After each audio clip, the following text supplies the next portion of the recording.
کسے خبر تھی کہ محض 400 خیموں پر مشتمل یہ خانہ بدوش قبیلہ مستقبل میں تاریخ کی سب سے مضبوط اور طویل سلطنت کی بنیاد رکھے گا۔ بھوک، پیاس اور سردی سے نبض دازمہ رہنے والا اور اس سے بھی بڑھ کر دنیا کی دو بڑی طاقتوں منگول اور بازنطینی سلطنت سے ہر وقت جنگ کے خطرات میں گھرا خراسان میں ڈیرے ڈالے ہوئے یہ بھی ایک عام سہی قبیلہ تھا جسے کئی بار ہجرت پر مجبور کیا گیا۔ ان مشکل حالات نے اس قبیلے کو دو واضح گروہوں میں تقسیم کر دیا۔ ایک وہ جنہوں نے اپنا پیٹ پالنے اور زمانے کے گرم سرد سے اپنے آپ کو محفوظ رکھنے کا فیصلہ کیا، جبکہ دوسرا وہ کہ جس نے ہر طرح کی آزمائشوں سے نبض آزما ہوتے ہوئے ثابت قدم رہنے کا فیصلہ کیا۔ پھر تاریخ نے دیکھ لیا کہ اس قبیلے کے سردار کے وہ بیٹے جنہوں نے اپنے مقصد پر جان بچانے کو فوقیت دی، جنگ ان پر بھی مسلط ہوئی، لیکن آج تاریخ میں ان کا نام کوئی نہیں جانتا، جبکہ غازی ارطغرل جس نے اپنی زندگی اسلامی سلطنت کے قیام اور اس کے پھیلاؤ کے لیے وقف کر دی تھی، وہ تاریخ میں سنہرے حروف کے ساتھ امر ہو گیا۔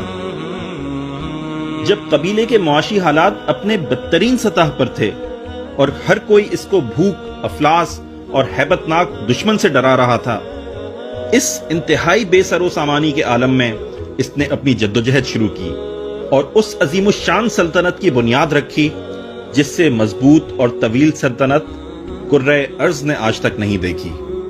جی ہاں، وہی سلطنت عثمانیہ جو 600 سال سے زائد عرصے تک برقرار رہی۔ یہ اسی کے بانی عثمان غازی کے باپ کا تذکرہ ہے۔ اس کو جب سوگوت شہر سے نکال دیا گیا تو اس کے ساتھی نے اس سے پوچھا کہ کیا ہم دشمنوں سے اپنا شہر واپس چھڑوا سکیں گے؟ اس مشکل وقت میں اس نے تاریخی جواب دیا کہ ہماری جدوجہد محض سوگوت کو چھڑوانے کے لیے نہیں، بلکہ اللہ رب العزت کی خاطر ایک عظیم الشان مملکت کے قیام کے لیے ہے۔